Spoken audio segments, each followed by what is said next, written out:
Our second top story of the week is an update about Hester Burkhalter, the grandmother who was arrested for having CBD oil in her purse at Disney World last week. So last week we reported that Grandma Hester was arrested at Disney World when she tried to walk through security with CBD oil. Now, this week, we're getting reports that she plans to sue over her arrest.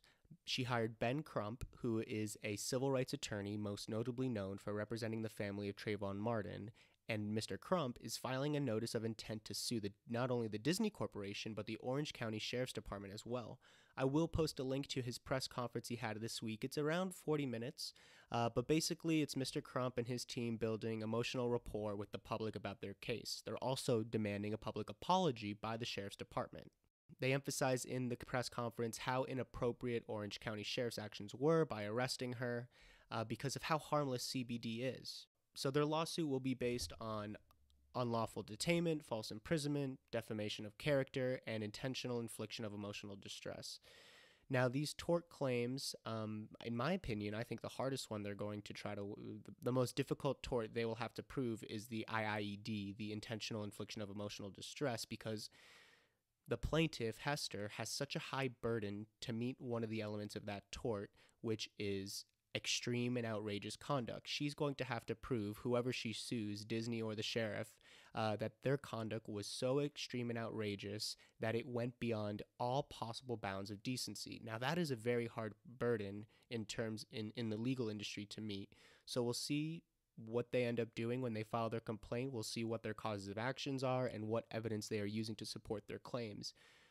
But it doesn't seem to me that they might have a strong case to prove intentional infliction of emotional distress because, it's not like the cops slammed her on the floor or did anything so crazy that went beyond the possible bounds of decency, but we'll see what happens. In the press conference, Ben Crump played on the blood and heartstrings of the public when he emphasized how a cherished vacation-going grandmother who wanted to give this trip just to her kids was victimized by the Sheriff's Department. Attorney Crump also emphasized that her CBD oil was recommended by her doctor for arthritis. Now, Hester obtained her CBD oil in North Carolina, and North Carolina has a super limited cannabis program. It's illegal for recreational adult use and for basically most medical use with an extremely narrow exception for medical purposes. They have a low THC program, but she said her CBD oil was recommended by her doctor. Mr. Crump also really emphasized in the press conference how you can go and buy CBD oil in really any Florida gas station or vitamin center. And he brought up why are we arresting this grandmother for possession of CBD oil when you could walk down the street from Disney World in Orlando and buy the CBD oil on the shelf with no need for a medical card or being a qualified patient in the state. I went to a gas station this week and they were selling CBD flour. They were selling flour that was labeled 0% THC with around 15% CBD in a gas station. During this altercation at the security line in Disney World, officers conducted a field presumptive test. But here's the thing with field presumptive tests. The ones that are used are not able to detect the hemp-derived CBD from the THC, so it's always going to test positive. The only way we're actually going to be able to know the difference between the CBD and the THC content is to send it to a lab. Disney World has not made a public comment. I'm not sure if they will, but Disney World, upon Ms. Burkhalter being arrested, banned her from all Disney properties. And in order to obtain their belongings from her hotel room, her husband had to drop her off at a McDonald's where she waited for over 2 hours while he was only allowed to go back to the hotel room and gather the belongings. Later, a Disney spokesperson said that the ban was lifted and she was allowed to go back onto Disney properties. Now, there are different ways a case can be brought to the state attorney's office. One of those ways, obviously, is when the person is arrested. But another way is through what is called an at-large filing. And in this process here, the sheriff's office simply gives affidavits to the state attorney, and the state attorney ends up deciding whether to effectuate charges. Here, the sheriff's office did not do this. Instead, she was embarrassed in front of everybody. But upon getting this case, the prosecutor then expedited this case to her supervisor, and it was dropped within 12 hours. The reason being because a lot of times in these CBD lab tests, it comes back negative for THC. So that tells me, although this is one case at one time, how many other arrests have been made as a result of assuming the CBD oil has THC in it.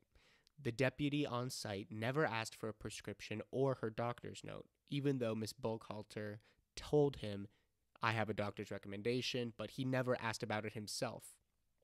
Now again, this arrest was made because of the field presumptive test that came back positive for THC, even though her bottle said no THC on it.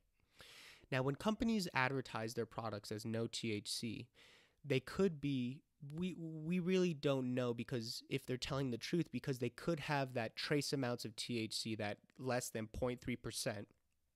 So tests will still pick it up tests will still pick up the THC content, even though they're saying, hey, listen, we have basically 0% THC because this product is not going to give you psychoactive effects, but it could have 0.1% THC. So this ties in again to our federal farm bill discussion we had in last week's episode, because the federal farm bill allows states to enact their own hemp programs.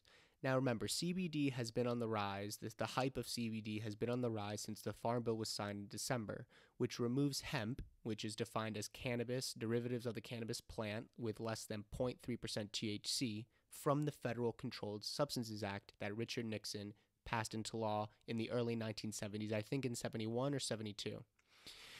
Now, CBD at the federal level is legalized, but this doesn't mean you can really walk around with it still. Because the sheriff's office, I guess, are not really educated about the laws and they're still arresting people. Just because hemp-derived CBD is legalized at the federal level, that doesn't mean it's legalized at the state level, even though we have gas stations and, other stores that are selling the product.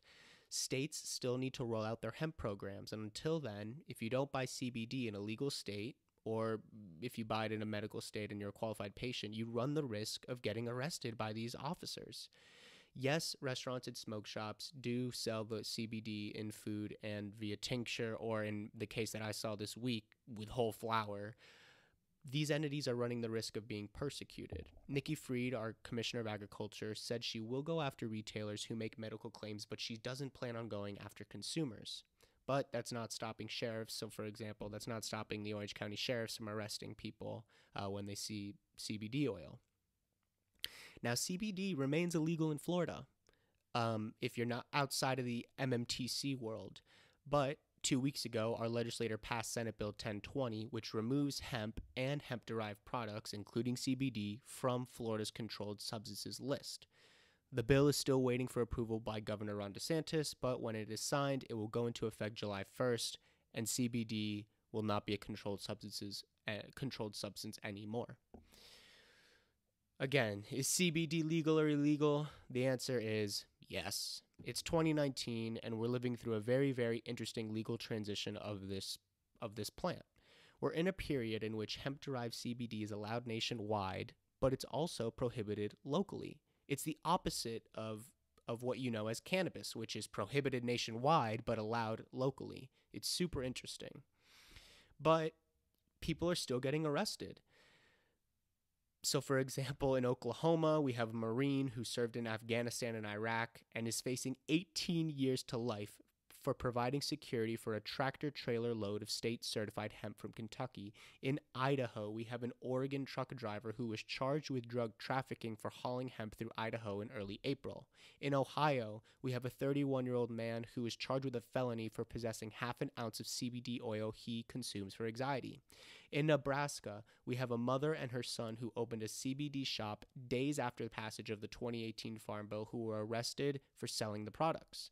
In North Carolina, we have a 16-year-old high school student who was handcuffed and taken to jail when the police department found in a random search medicinal CBD in her backpack.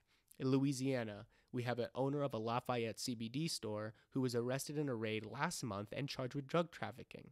I could go on, and it's just, I'm trying to show that this is a gray area, and it's turned darker by the uncertainty created by the regulation of the 2018 Farm Bill, which has the states writing the rules making all CBD extract products and CBD flower not sold from an MMTC currently illegal. But the enforcement of our current law is at the discretion of local law enforcement, it appears. My point is we need to solidify the CBD laws and instill robust reciprocity to protect the patients. As I've mentioned on numerous occasions, the FDA is having a meeting on May 31st, and hopefully CBD will be talked about at this meeting. I'm excited to see what's going to be said, and of course, I will report back with a full breakdown of the meeting.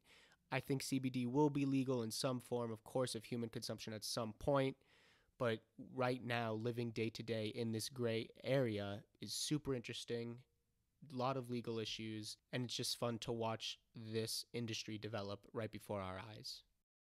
Our last topic